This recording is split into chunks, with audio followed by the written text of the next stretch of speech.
yo ummatni tanlang, yo o'g'lingizni tanlang. Rasulullohning butun vujudlari qaltirab ketdi.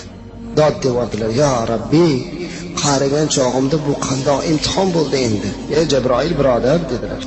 "Bu qandoq menga imtihon, qandoq bo'ldi endi?" Shundoq o'tirib qoldilar, yig'lab oldilar. Jabroil alayhisalom yig'lab turib aytdilarki: "Ya Rasululloh, hamma farishtalarning duoga qo'lini ochib qo'ydi. Men o'zim ham duo qilaman. Sizning duoyingiz shubhasiz qabul. Keling Allohga duo qilaylik.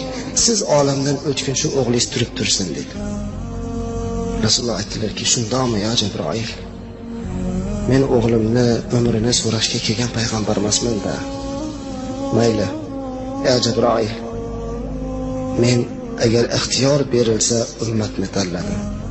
Lekin duo qiling siz ham, men ham duo qilayki, o'g'limni o'rniga islomga xizmat qiladigan